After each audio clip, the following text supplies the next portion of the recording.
दादाजी की तबीयत बिगड़ रही है। मैं इलाज करता हूँ इनका।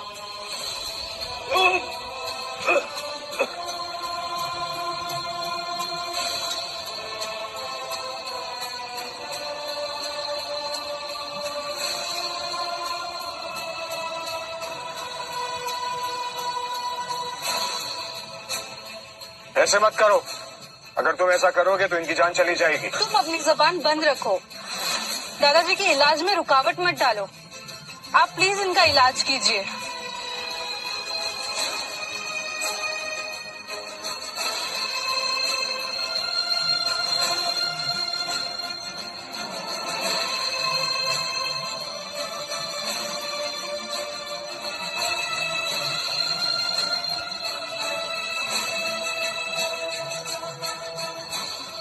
अब मुझे ठीक लग रहा है, मैं बिल्कुल ठीक हूँ। धन्यवाद आपको। ज्यादा खुश होने की जरूरत नहीं है, क्योंकि ये खुशी का माहौल बहुत जल्द मातम में बदलने वाला है। आपके दादाजी के पास ज्यादा वक्त बचा नहीं है।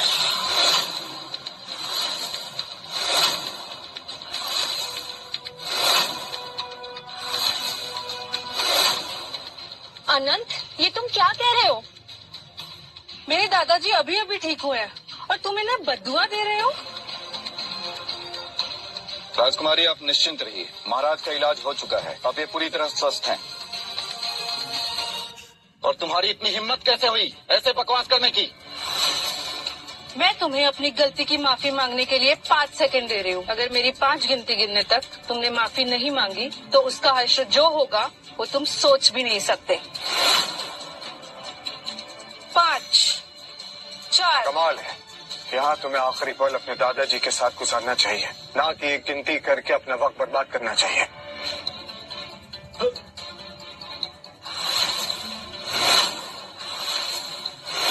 दादाजी, मैंने तो महाराज का इलाज कर दिया था, लेकिन पता नहीं ये सब कैसे हो गया। ये सब तुमने किया है भीम।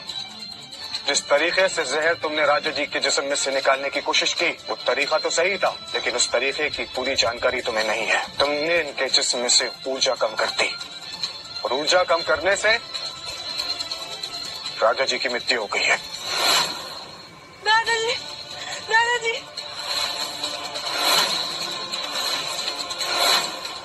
प्लीज प्लीज कुछ कीजिए, मेरे दादाजी को बचा लीजिए। मुझे पता नहीं है मैं अब क्या कर सकता हूँ। प्लीज मेरे दादाजी की जान बचा लो। और मैं ऐसा क्यों करूँ? आप सबकी नजर में मैं तो सिर्फ एक पागल हूँ। प्लीज इनकी जान बचा लो, बदले में तुम जो कहोगे मैं करूंगी। अनंत, अगर तुम इनकी जान बचा सकते हो तो प्लीज बचा लो।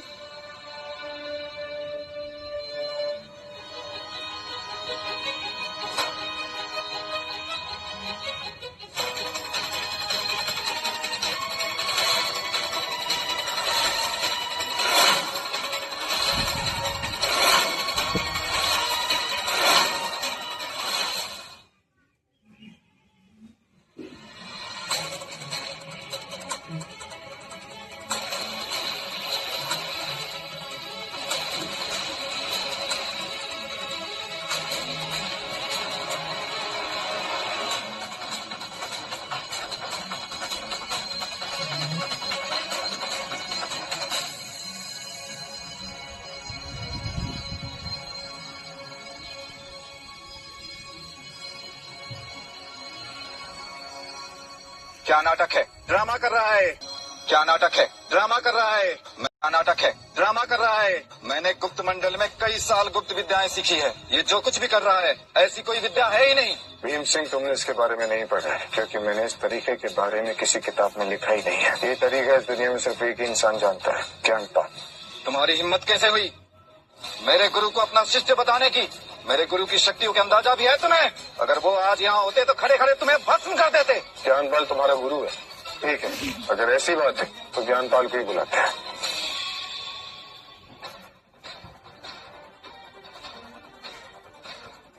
ज्ञानपाल, तुम जहाँ पे भी हो अभी के अभी इधर आओ।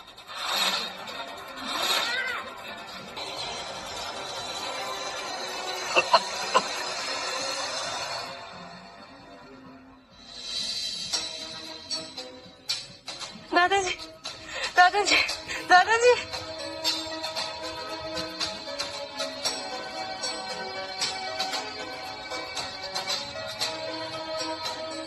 द्रौपदी, अब मैं बिल्कुल ठीक हूँ। अनंत, आज अगर आप नहीं होते तो मैं जीवित नहीं बचता। मैं आपको मुंह मांगा इनाम दूंगा। महाराज, आप ये क्या कह रहे हो? निशाना किसी और ने लगाया, वाहवाही कोई और लूट रहा है। इसने बस तुक्का लगाया है। महाराज, आपका इलाज भीम सिंह ने ही किया है। और महाराज, ये गुप्त मंडल के प्रमुख चिकित्सक है और ये ज्ञान काल के शिष्य भी है। और आप इस पागल को ज्ञानी कह रहे हो? राजकुमार विजयन सही कह रहे हैं। सर भला तो हो भला, ये पागल खुद अपना इलाज नहीं कर सकता। अरे इसने तो जिंदगी में कभी हॉस्पिटल तक नहीं देखा है। कूड़ेदान की पैदाइश है ये। बस भैया बस। तो चुप रहे कांचा। मेरे इलाज के बाद महाराज को खून की उल्टी हुई। दरअसल वो गंदा खून था जो महाराज के शरीर में जमा था। उसके बाद कुछ कमजोरी होना आम था, लेकिन इस इंसान ने उस बात का हवा बनाकर आप सबको डरा दिया और अब मेरे इलाज का श्रेय खुद ले रहा है। ये तो चाहता था कि महाराज मर जाए ताकि सबका भरोसा हम पर से उठ सके, लेकिन ये जानता था, इसीलिए इसने ऐसा नहीं किया। महाराज, ये एक धोखेबाज है और ढोंगी भी है। तो तुम सबकी आंखों में धूल झोंक रहे हो।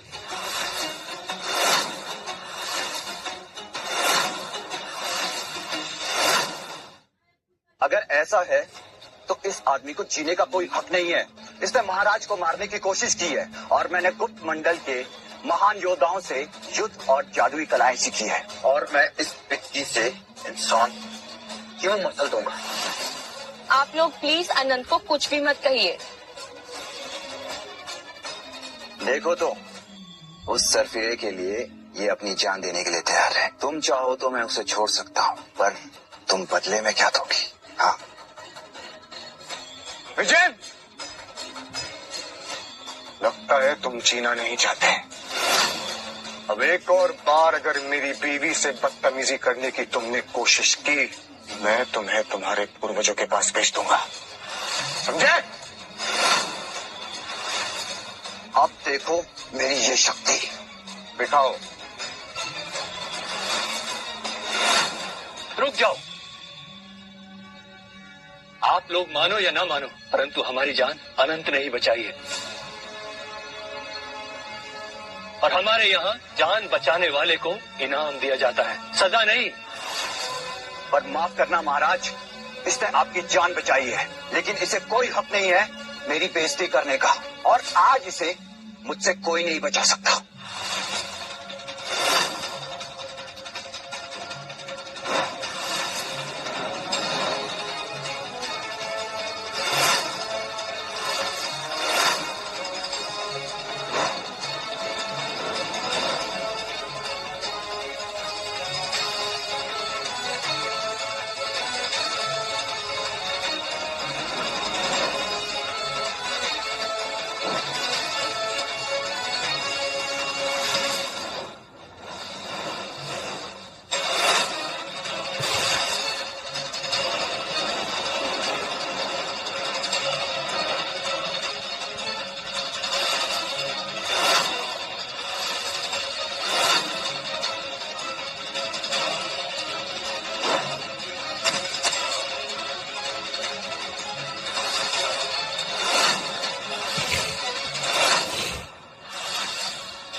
किसने हिम्मत की मेरे बेटे को हाथ लगाने की?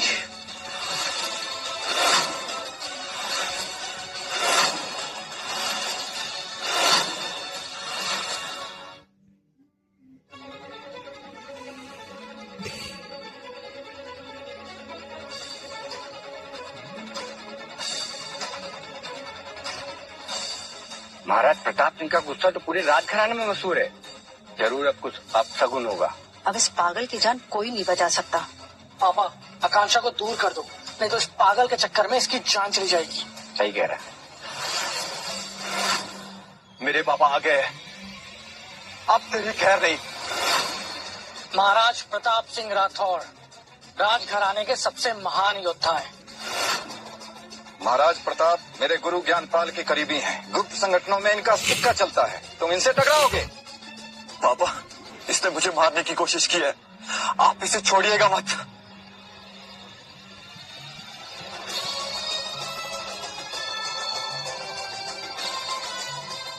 तुमने मेरे बेटे को मारने की कोशिश की, अब तुम्हें मेरे गुस्से का सामना करना पड़ेगा। बिल्कुल ऐसे ही तुम्हारा बेटा भी थोड़ी देर पहले मेरे सामने बड़बड़ कर रहा था। पापा पापा पापा कह के चिल्ला रहा था। तुम क्या चाहते हो? तुम्हें भी मैं तुम्हारे पिताजी याद दिलवाऊं? तुम्हारे जैसे चींटी को मसलना मेरे बाएं हाथ का खेल है। रुक जाओ प्रताप। अनंत ने हमारे प्राण बचाए हैं और इसकी रक्षा करना हमारा परम कर्तव्य है। महाराज, अब आप इस कीड़े के लिए मुझसे टकराएंगे? अनंत ने हमारी जान बचाई है और इस समय वो हमारा मेहमान है। हमारी छत के नीचे हम उससे कुछ नहीं होने देंगे। पापा, आप इस आदमी को मार के मेरी शादी इस लड़की से करवा दीजिए।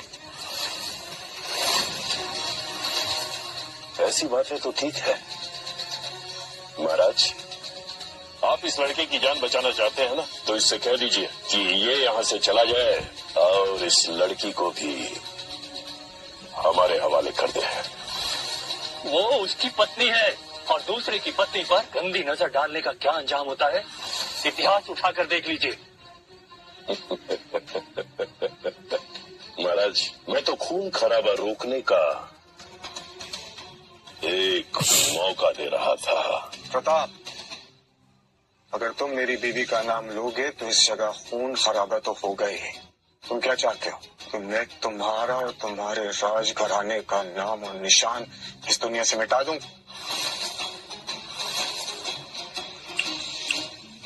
चुटकियों में कर सकता हूं मैं ये।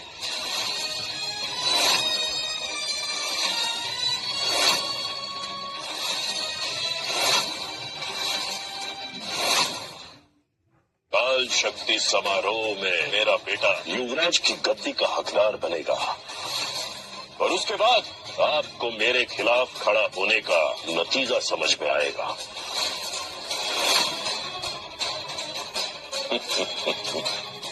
महाराज, मैं तो सिर्फ आपकी उम्र का लिहाज कर रहा हूँ, वरना इस आदमी के साथ आपको भी अभी के अभी खत्म कर सकता हूँ।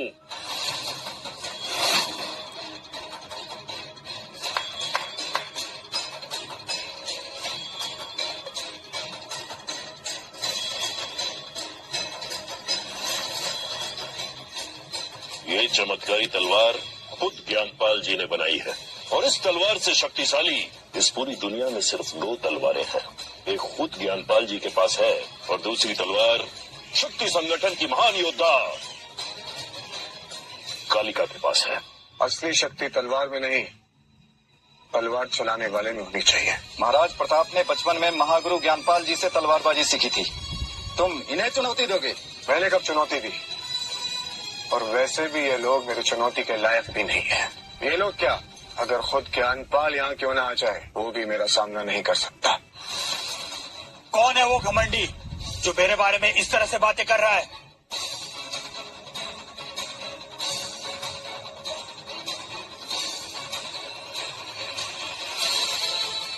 महागुरु ज्ञानपाल? ये तो अंधा है। चुप, मरना है क्या? जड़ी बूटियों के अध्ययन के दौरान महागुरु की आंखों की रोशनी चली गई थी, लेकिन इनके सूंघने और सुनने की शक्ति इतनी अधिक है कि बिना देखे ही किसी को भी धूल चटा सकते हैं। महागुरु, ये आदमी हमारे साथ कब से बदतमीजी कर रहा है और गुप्त मंडल का भी मजाक उड़ा रहा है। महागुरु, आप इसकी जान लीजिए। तो अब तू मुझे बताएगा कि मुझे करना क्या है? महागुरु से बात करने की तमीज नहीं है तुझे? माफी मांगो। मुझे माफ कर दीजिए गुरुदेव। प्रताप, तुम तो जानते हो मैं सदियों से एकाकी जीवन जी रहा हूँ और इस संसार में ऐसा कोई नहीं है जो मेरा मुकाबला कर सकता है। इसलिए मेरी यही कोशिश रहती है कि मैं किसी से युद्ध ना करूं। मैं जानता हूँ महागुरु, लेकिन ये आदमी कह रहा है कि ये आपको हरा सकता है। और सिर्फ इतना ही नहीं, ये स्वयं को आपका गुरु बता रहा है। कौन है जिसने मेरे गुरु का नाम अपनी जुबान पे लाने का दुस्साहस किया है? चुप रहकर ये मत समझो कि मैं तुम्हें ढूंढ नहीं पाऊंगा। मैं तुम्हारी सांसों की ध्वनि से तुम्हें पहचान लूंगा।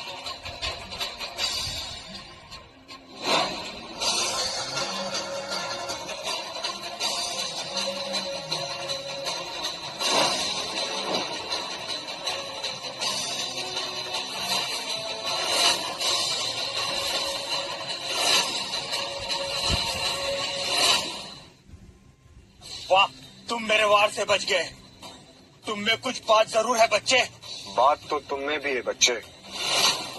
जितना सोचा था उससे कहीं ज्यादा काबिल बन गए हो तुम ज्ञानपाल। इस कबीले की हिम्मत तो देखो महागुरु, आपको बच्चा कह रहा है। अहंकार और मृत्यु, ये एक नाव की दो सवारी है और तुम्हारा इस जीवन में यही आखिरी सबक था। अब मैं तुम्हें हमारी जादुई शक्तियों से नहीं, अपनी तलवार से मारूंगा। महागुरु की तलवार कई सौ सालों से अपने म्यान से नहीं निकली। महागुरु की तलवार इस पूरी दुनिया के सबसे जहरीले विष से बनी है। इसकी लगी एक काट से भी एक इंसान की मौत हो सकती है।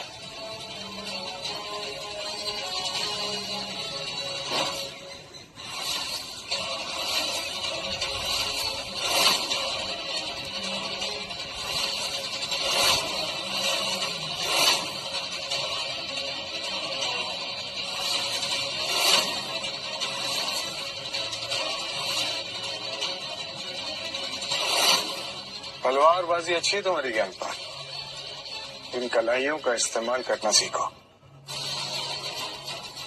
ये पागल है क्या? जिस महागुरु के सामने सबने सर झुकाए, ये उनके सामने तलवारबाजी सिखा रहे हैं उन्हें। संभव, ये कैसे हो सकता है? कौन हो तुम? मैं वो हूँ जिसने तुम्हें तुम्हारा नाम दिया ज्ञानपाल। और आज मैं तुम्हें तुम्हारी आंखों की रोशनी वापस करूंगा। ये कहना चाहता है कि महागुरु की आंखों की रोशनी वापस लौटा सकता है। महागुरु खुद इस दुनिया के सबसे बड़े चिकित्सक हैं, और जब वो खुद अपनी इस आंखों की रोशनी नहीं ला पाए तो ये बच्चा कैसे लाएगा?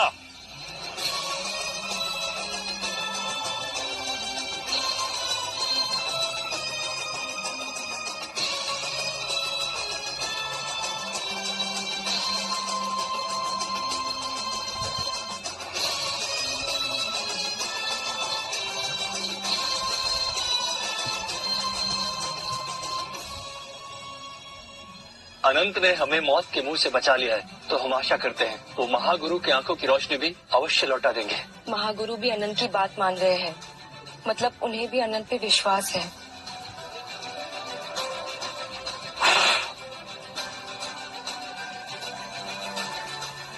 कैसे हो ज्ञानपाल? गुरुदेव। क्या कहा? गुरु?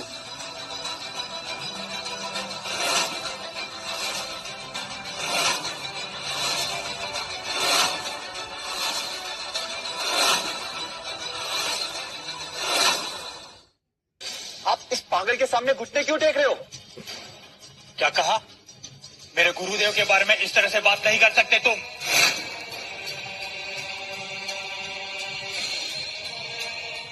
क्षमा कीजिए, मैं आपको पहचान नहीं पाया।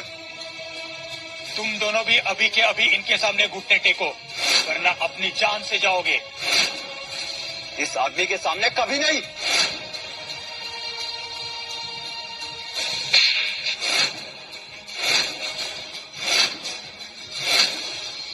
मत भूलो ज्ञानपाल कि मैं और मेरा बेटा राजघराने से हैं। तुम कोई भी हो, लेकिन मैं अपने गुरु की बेइज्जती बर्दाश्त नहीं कर सकता। क्या बोल रहे हो महागुरु? ये बच्चा तुम्हारा गुरु है? लगता है बुढ़ापे में तुम्हारा सर चकरा गया है। एक बच्चे से हार गया। काहे का महागुरु? गुप्त मंडल में जरूर ज्ञान का भंडार है, लेकिन असली ताकत शक्ति समूह के पास है। और कल जब मेरा बेटा शक्ति समूह में हिस्सा लेकर युवराज की गद्दी पर बैठेगा तो तुम सब लोग मेरे लिए कीड़े मकोड़ों से ज्यादा कुछ भी नहीं रहोगे। हाँ, शक्ति समूह में असली योद्धा है। वो इस जैसे ढोंगी के आगे घुटने नहीं टेकेंगे। तुम्हें क्या लगता है कि शक्ति समूह के योद्धा मेरा सामना कर पाएंगे? क्या कहा तुमने? बच्चे, इतनी भी हवा में मत उड़ो कि जब गिरो तो सीधा पाताल लोक पहुंच जाओ। अगर तुम में वाकई दम है तो शक्ति समारोह में आ जाना। वैसे भी इसे वहाँ का न्योता ही कौन देगा? इस जैसे को तो वहाँ का कोई द्वारपाल भी नहीं रखेगा। राजकुमार, हमें पूरा यकीन है कल का शक्ति समारोह आप ही जीतोगे। उसके बाद आप चाहो तो मेरी बेटी को हमेशा के लिए अपना बना सकते हो।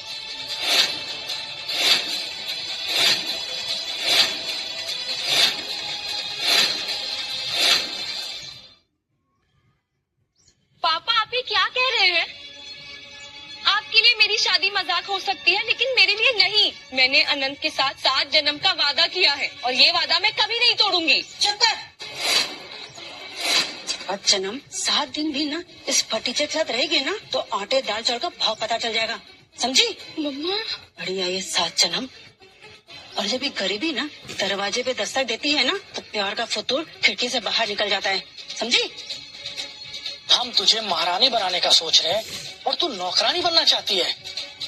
क्या आप लोग इसकी बातें क्यों सुन रहे हैं? वैसे भी उस पागल के साथ रहते रहते ना इसका दिमाग भी फिर गया है। सुनिए ना, आप महाराज प्रताप से बात करिए ना।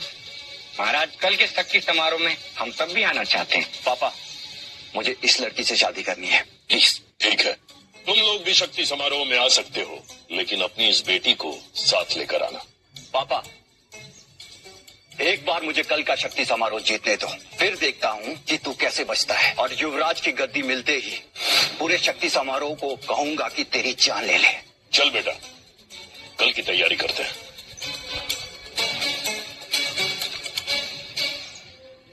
अनंत, इससे पहले उस विजेंद्र को युवराज की गद्दी मिल जाए, तुम प्लीज कहीं दूर चले जाओ, अपनी जान बचा लो। तुम बिल्कुल भी चिंता मत करो, मुझे कुछ नहीं होगा। इस दुनिया में ऐसा कोई पैदा नहीं हुआ है जो मेरा कुछ बिगाड़ सके।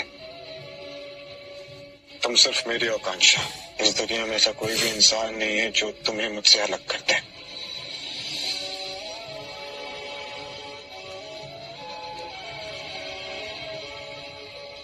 आकांक्षा,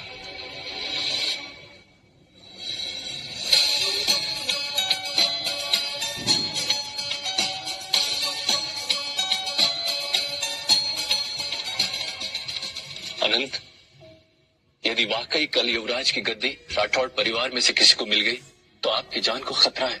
यदि आप चाहो तो हम अपने गुप्तचरों को भेजकर इन्हें। किसी को भी बुलाने की जरूरत नहीं है।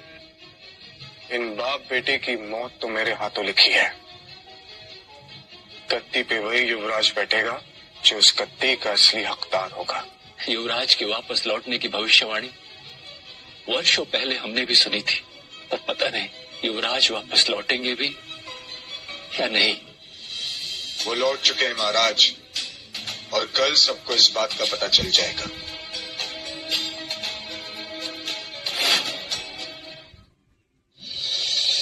कर भला तो हो भला, देखो तो सही, हर तरफ दुनिया भर के शाही लोग आए हुए हैं। अरे सिर्फ शाही लोग नहीं, दुनिया भर से महान योद्धा और जादूगर भी आए हुए हैं।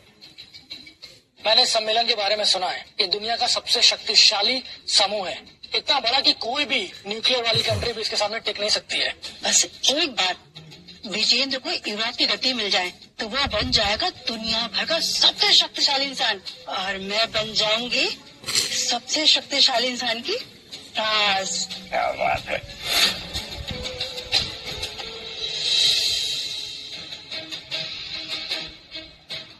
कर भला तो हो भला, ये पागल यहाँ पर भी आ गया।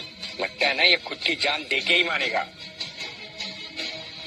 अनंत को यहाँ नहीं आना चाहिए था।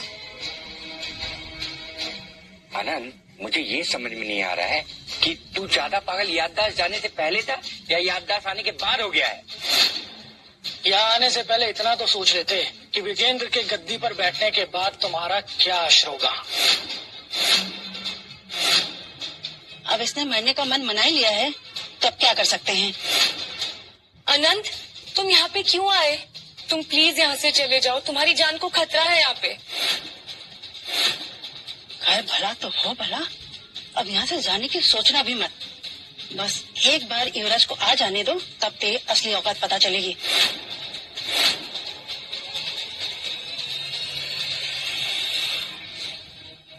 तो राठौर घराने का कुंवर विजेंद्र है। अगर भविष्यवाणी सत्य नहीं हुई और युवराज स्वयं नहीं आए, शक्ति समारोह के नियम के अनुसार राज घरानों की सहमति से युवराज चुन लिया जाएगा। चुनाव जीतने का चांस विजेंद्र का ही है।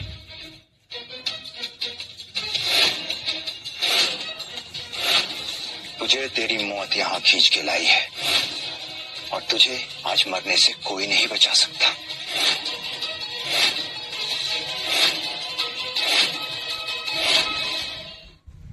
सपने देखना अच्छी बात होती है बच्चे, लेकिन हर सपना सच नहीं होता। तू सपनों की चिंता मत कर। जो मौत की नींद सोते हैं वो सपने नहीं देखते। मुझे मारने की कोशिश तू पहले भी कर चुका है और उसका अंजाम याद है ना तुझे? क्या हुआ था? अच्छे से याद है, लेकिन तू शायद भूल गया। ये कोई शाही दावत नहीं है, ये शक्ति समारोह है। यहाँ एक से बढ़कर एक योद्धा आए हैं। दोस्तों, हमारे लिए ये शक्ति समारोह वीर योद्धाओं और राजघराने के लिए एक बहुत बड़ा पवित्र समारोह है और यहाँ आना हमारे लिए सौभाग्य की बात है। लेकिन ये आदमी यहाँ बिना किसी निमंत्रण के आया है। तो क्या आप सब लोग इस पवित्र समारोह को यूं ही बदनाम होते हुए देखेंगे? बताइए। वाकई ये आदमी बिना निमंत्रण के यहाँ आया है। अगर ऐसा है तो इसे सजा मिलनी चाहिए। हमने सालों से कड़ी मेहनत की है, ना जाने यहाँ तक आने के लिए हमने क्या क्या मेहनत नहीं किया, और ये बिना निमंत्रण के यहाँ आ गया है। इसकी तो एक ही सजा है, मौत। हाँ, मौत। मौत। हाँ हाँ मौत। हाँ, मौत। मौत मौत मौत मौत मौत मौत मौत मौत मौत मौत। यहाँ मौजूद हर योद्धा तेरे खून का प्यासा है। अनंत प्लीज यहाँ से चले जाओ। देखिए, मैं यहाँ खून खराबा बिल्कुल भी नहीं चाहता। खून खराबा तो होगा और खून तेरा बहेगा।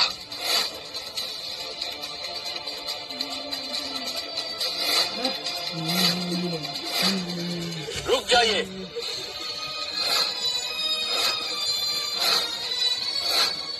अनंत यहाँ हमारे साथ आए हैं।